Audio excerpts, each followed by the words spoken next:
crianças, adolescentes, família, estresse, ansiedade, depressão nos adolescentes, falta de identidade, muito no celular, crise na família, enfim, são muitas coisas, mas nós vamos pontuar algumas, mas certo é que é importante você ficar aí e até chamar mais gente, porque eu vejo que esse problema com as crianças, os pais enfrentam diariamente. Deixam no celular, como é que fica isso, quanto tempo, como fazer para dar um direcionamento à criança, ao adolescente. Nós estamos aqui com a Laura Cristina Nardi. Bem-vinda, Laura. Obrigada. A Laura é psicopedagoga, é mãe do Jorge, que está aí assistindo, ali atrás. E ela ajuda as famílias, tem escola para ajudar crianças, adolescentes, pais e mães. Quem é a Laura? Por que você entrou nesse cenário de educação? Aonde está a origem disso? O que você atribui a quê? Então, na verdade, eu iniciei a minha trajetória na área da educação por conta de que minha mãe é professora aposentada. E ela que me inseriu na área da educação sem eu saber ao certo se eu queria ou não. Uhum. Quando eu ingressei na área da educação, eu comecei a gostar. Principalmente quando eu comecei a estudar com mais profundidade o desenvolvimento infantil, que eu me encantei. E o sonho de ser mãe desde muito jovem, desde os meus 18, 19 anos de idade, eu tinha esse sonho de ser mãe. Queria muito. Então, eu acho que essas duas questões sempre andaram juntas, né? A educação, esse sonho de ser mãe, tive a graça de poder ter o meu filho, que hoje tem quase 10 anos de idade, né? E poder aliar tudo isso que eu estudo e ver na prática que de fato funciona, o que eu falo para as pessoas em palestras, o que eu oriento as famílias na minha escola e as famílias que me buscam para atendimento também, o quanto tudo que eu estudei e o que eu acabo também praticando com meu filho, como isso de fato funciona, né? Então, iniciou na verdade dessa forma, foi meio que sem querer a minha introdução na área da educação, porque não era um sonho que eu tinha. A educação, eu entrei por intermédio da minha mãe, mas acabei me apaixonando, né? E um pouco o cenário da família hoje, das crianças e dos adolescentes, para situar o problema. Como é que você vê? Eu vejo nesse momento, como eu tenho muito contato com muitas famílias e muitas famílias me buscam, eu tenho notado um movimento que eu chamaria até de estranho um pouquinho, de famílias que estão muito preocupadas com questões que são importantes sim.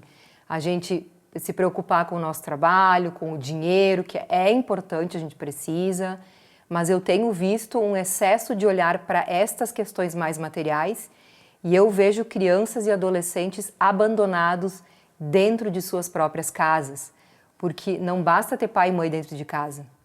Não é apenas roupa, comida, escola que a gente deve suprir para os nossos filhos, é a presença. E eu acho que o cerne da conversa de hoje que eu queria ter aqui é de fato uma presença inteira. O que é uma presença inteira? É jantar. Lembra que antigamente a gente fazia isso? Eu tenho 43 anos de idade. Quando eu era criança, nós jantávamos, a minha família de 5 pessoas, os 5 ao redor da mesa. E almoçávamos não tinha também. Almoço, janta, todos ao redor. Dava briga, acontecia de tudo. Mas era uma reunião e pessoas se olhando.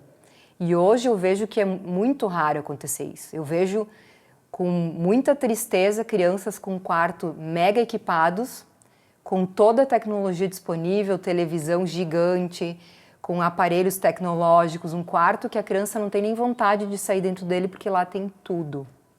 E aí a criança fica lá, toma café da manhã lá, muitas vezes almoça lá. Eu não sei, assim, até gostaria de pedir para as pessoas que estão nos assistindo, quem faz as refeições com a família ainda? Que momentos a família se encontra? Porque se nos cômodos das casas hoje em dia tem uma televisão na sala acho que nem tem mais. A sala nas casas eu vejo que não tem mais a função que tinha antigamente, que era das pessoas se encontrarem. Eu não vejo mais isso, eu vejo uma televisão no quarto do casal, uma televisão no quarto dos filhos, uma televisão na cozinha. Então parece que a conversa ela é mais com a televisão do que com as pessoas. Então, me parece que nós estamos perdendo isso. Você usa um termo que é forte e é central: abandono. Crianças como que abandonadas. Isso depois cria um problema psíquico lá na frente, cria problemas de estrutura de personalidade, de medos para enfrentar a vida, para ter decisões diante das situações. O que você tem trabalhado, como é que então você vai trabalhando essa realidade de abandono? Porque eu vejo também pelos meus sobrinhos, os mais novos, que a mãe deles deve estar assistindo, que eles têm uma dificuldade enorme de dizer, olha, chega agora de celular, chega, porque o celular, a gente sabe como funciona a mente, ele gera emoção, ele tem tudo aquilo que você diz, é a tela que tem tudo, é o mundo, é todas as possibilidades, é um estímulo permanente, mas só que isso perde também a criatividade de envolvimento com outras situações, com o jogo de bola, com o barro, com a chuva, com a vida, com os amigos e assim por diante. Como é que você tem trabalhado essa questão de competir com as telas e o celular? Eu faço sempre a orientação para as famílias, eu faço muitas postagens nas redes sociais, trabalho com lives também, com palestras. O que eu oriento as famílias? Nós somos os adultos da casa, que me parece que também se perdeu um pouco isso. Uhum. Eu tenho me deparado com crianças que eu percebo que se enxergam maiores do que nós. E aí lá na nossa escola, por exemplo, ontem mesmo eu fiz uma fala assim com uma criança que estava gritando com a professora, uma criança de 4 anos. Eu fui até ela e fui bem firme e eu falei para ela, olha para a tua professora agora, ela é maior que tu. Tu é menor que ela, então se perdeu até a questão de hierarquia em casa, porque isso que tu estavas mencionando com relação ao celular, as crianças amam, o meu filho também gosta, e é uma das brigas que a gente tem sempre, né? Até ele me questionou essa semana, será que todas as mães brigam como a gente briga, eu e ele? Eu disse, olha, quem está querendo educar, sim, porque o que está faltando? Está faltando autoridade do adulto em casa, poder deixar assim, porque não tem também como a gente privar totalmente, porque o mundo é tecnológico agora. Sim. Mas a gente tem que cuidar com o excesso e o abandono. O que é o abandono? Então, para eu não me incomodar com a criança, ela pode ficar o dia inteiro com o celular na mão. E aí, o que acontece? Tu estavas mencionando com relação aos problemas que vão acontecer na adolescência, na vida adulta, já aparece na infância. São aquelas crianças que, quando se encontram com outras crianças, não sabem nem brincar. E não saber brincar é algo grave, porque é ali que a gente começa a se conhecer em essência, é ali que a gente consegue começar a se colocar enquanto pessoa, a gente começa a aprender a conversar, e é uma das dificuldades que eu vejo das pessoas hoje em dia é isso, é saber conversar, é olhar no olho. Eu vejo adolescentes e jovens que não sabem fazer isso. Então, percebo, voltando à pergunta, que falta um pouquinho dos pais se colocarem com autoridade e dizer, agora eu sei que tu quer ficar a manhã inteira no celular, mas não pode. Então a gente tira o celular da mão. Acontece que muitos pais, para não ter esse trabalho, acabam até comprando o celular para a criança. Sim. Celular não é um brinquedo, é uma ferramenta de trabalho do adulto. E não sei o que aconteceu aí que as famílias se perderam e acabaram entendendo que o celular é um brinquedo, porque 90% das crianças têm um celular na mão. E para que tem um celular na mão? Depois que tu dá a ferramenta, como é que tu faz para tirar? É difícil? Agora, eles poderem usar, no caso do meu filho, ele usa de vez em quando o meu celular e do pai dele. Mas ele não tem o celular dele, para ele já falar com 10 anos de idade com os amigos no WhatsApp. Qual é a necessidade Isso ali disso? É importante, esse dado, né, Jorge? O Jorge está ali sentadinho, mas já dá para ver,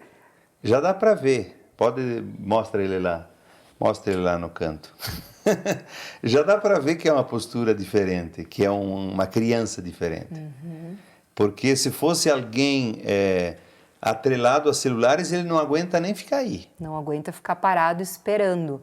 Que isso é um dado preocupante hoje em dia também. As crianças, por conta de sempre estar com o celular, porque o que é o celular? São aqueles vídeos rápidos que passam, é o joguinho que não tem... Os jogos eletrônicos, eles não têm fim. Eles não terminam, por isso que eles não conseguem parar. quando eles começam a jogar, vai para uma fase, vai para outra, e aí eles viciam, não conseguem parar. E o que faz isso com o cérebro de uma criança que está em desenvolvimento? Faz ele ficar acelerado. Ele fica acelerado e são aquelas crianças que eu vejo que são hiperativas. E aí as pessoas vão buscar o remédio químico para dar, para eles se acalmarem. E na verdade é só retirar um pouquinho essas acelerado, irritado, nervoso, explosivo. Depois eles saem quebrando tudo. Se é uma criança um pouco com maior, já um adolescente, ele sai e ele acha, a mãe acha que ele está irritado por... Não, é pelo celular. É pelo celular. Então aqui, ó, tem que ter regras. Você dá um dado interessante, que o teu filho não tem o celular, ele usa o de vocês. Que isso já seria uma grande obra se os pais e mães fizessem. Mas só que os pais e mães, eles estão preparados para isso? Não. O que você acha? Não é preciso conhecimento, não é preciso conhecer o ser humano, não é preciso conhecer a vida humana, não é preciso estar preocupado com o desenvolvimento da criança e do mundo que faz com que você tenha uma atitude assim. E as pessoas não estão nessa. O que eu tenho visto, assim, com muita preocupação, eu vejo muito perto de mim situações assim acontecendo. Eu vejo adultos que não conseguem enxergar o que uma criança verdadeiramente precisa e adultos muito preocupados com as suas próprias vidas. Então eu vejo mães e pais que querem muito ter filhos, muito. Desejam, se programam, fazem inseminação quando não conseguem de forma natural. Quando chega o filho, contratam um babá de manhã, de tarde e de madrugada, se tem condições financeiras até de madrugada, né? Então, todo um aparato e pouco contato com essa família, com esse pai e mãe. Porque o pai e a mãe, eu tenho visto muito frequente isso, depois que nasce uma criança, seguem fazendo tudo, exatamente tudo que faziam quando eram solteiros não, quando não tinham filhos. E é impossível, porque uma criança demanda tempo. E é a presença que eu mencionei antes. A presença, ela não se dá por estar dentro de casa, porque eu já escutei muitas mães dizendo, mães que buscam ajuda em consultório, ajuda assim com a família, com relação ao que pode estar acontecendo quando a criança apresenta um problema, né? E eu visualizo ali que a mãe até está em casa, mas ela está fazendo outras coisas e não tem a presença dela com o filho. Eu sei que é difícil, todos nós trabalhamos, mas são só pequenos detalhes. É começar a olhar mais para a criança e entender que ela precisa sim, sempre precisou, e não é agora porque o mundo está diferente que não vai precisar. Criança é um ser humano e o ser humano sempre vai precisar o mesmo, que é a presença de uma pessoa maior, um adulto, que dê o norte para ela. Porque o que está acontecendo, o que a gente vê de notícias por aí, né, de filho que mata a mãe, coisas muito pesadas, muito fortes, porque na verdade eu vejo que a questão até do que é ser um humano, está se perdendo até a humanização, por conta de que estamos largando, então precisa ter um norte. Precisamos voltar a fazer nas nossas casas, nas nossas famílias, o que antigamente se fazia. Claro que não o todo, né? A questão de bater, que era muito forte, uma autoridade muito mais pesada. Essa questão da autoridade é importante, porque eu acho que o jeito, como você diz aqui, certamente você impôs respeito àquela criança de 4 anos que está gritando. Ela não é, olha aqui, ó, a professora é maior que você. Você tem que perceber isso. Como é que tem que lidar com essa autoridade? Como é que tem que ser a palavra? A palavra tem que ser firme e tem que ser reta, direta. Não dá para ficar fazendo rodeios para algo que a criança não tem nem condições. Eu vejo pais com medo de falar o que precisa ser dito para as crianças. Medo porque vai chorar. Eu já escutei mães, já recebi mães em atendimento, que me diziam assim, mas meu filho vai dormir às 2 da manhã porque fica só jogando. Eu digo, hã? Como assim, às 2 da manhã? Mas e quem que tem que ir lá e desligar a televisão? Só que o que acontece muitas vezes? Eles têm tudo no quarto, eles fecham o quarto e os pais vão dormir. Isso para mim não pode acontecer, no meu ponto de vista. O pai não pode dormir e largar o filho aí, ainda mais agora nas redes sociais, o perigo que está, conversando com pessoas que nem se sabem, então tem que ir lá e tem que cortar. É o adulto que tem que dar o limite. E na adolescência tem que seguir acompanhando, porque não é porque é grande, então agora largou, e né? você educou teu marido na mesma linha que a tua? Ele tem outro conhecimento? Como é que é? Ele trabalha em outras coisas, mas ele está na mesma linha. Então, eu, na verdade, sou separada do pai do Jorge. Nós nos separamos quando ele tinha 2 anos de idade, mas conseguimos, graças a Deus, manter um relacionamento muito próximo, tanto que eu, inclusive, treino com ele no CrossFit, enfim. E aí a gente tá sempre junto, todas as noites a gente tá juntos, né? Porque eu acabo treinando no mesmo local, o Jorge vai junto também. E ele tem um posicionamento muito parecido, graças a Deus também. A gente conseguiu conduzir a separação, que é um tema bem interessante para um outro momento. Sim. A gente conseguiu conduzir de uma forma muito tranquila e a gente sempre conversa com muito diálogo. Quando eu percebo que alguma coisa está fora, ou até a questão como eu moro, como o Jorge fica um pouco comigo e um pouco com ele, quando eu percebo que o Jorge está se passando um pouquinho, né, Jorginho? Eu peço sempre a ajuda do pai dele, a autoridade dele. Ele vai lá, tem uma conversa com ele e as coisas já se acomodam. Então, Os dois na mesma linguagem. Na mesma porque linha. Aqui, Exatamente. bom, nós temos que conversar em outro momento, porque você é muito clara e a linguagem é muito apropriada para o nosso tempo. Nós temos que conversar mais. As pessoas que estão em casa certamente devem estar percebendo que temos que debater mais esses assuntos. A linguagem unitária, não pode um desconfirmar o outro. Pais e mães, né? Na verdade, tem que ter uma linha de... É muito difícil a gente pensar igual. Sim. Eu e o pai do Jorge, por exemplo, a gente tem divergências de algumas questões, mas a gente equilibra muito bem. A gente não vai, tem que ser adulto e maduro para não chegar ao ponto de ficar brigando e discutindo por coisas que são pormenores. Eu acho que tem que olhar sempre o que é maior, né? E nesse sentido, eu vejo que a gente consegue sim entrar em equilíbrio e sim, pai e mãe tem que equilibrar, porque não dá para um puxar e o outro ir lá e passar a mão em cima, porque aí não funciona, aí não dá certo, né? Laura Cristina Nardi, psicopedagoga, mentora de famílias, aqui do Rio Grande do Sul, da cidade de Farroupilha, tem uma escola. Acompanhe nas redes sociais, é pelo nome, Laura Cristina Nardi? Nas redes sociais é Laura Cristina Nardi, isso mesmo. Isso, para também acompanhar esse conteúdo que ela vai colocando, porque certamente vai ajudar. Laura, para concluirmos, o que você diria assim ainda de prático? Você deu umas indicações interessantes. Almoça junto, janta junto, tenha presença, não deixe a criança trancar o quarto, não, se conseguissem, não dar o celular, porque não precisa, você vê, não precisa, tem que aprender a brincar. O que você diria ainda? Eu diria também para as famílias poderem levar as crianças mais para ambientes externos. Brincar em parques, porque quando eu saio na rua eu vejo pouquíssimo. Agora nós estamos em período de férias. Eu não vejo crianças na rua. Onde essas crianças estão? Dentro de casa fechadas. Isso não é bom para a criança, porque criança é movimento e é ação. Ela precisa colocar isso para fora, brincar, subir, trepar nos parquinhos, enfim, andar de bicicleta, jogar bola. Ela precisa de movimento.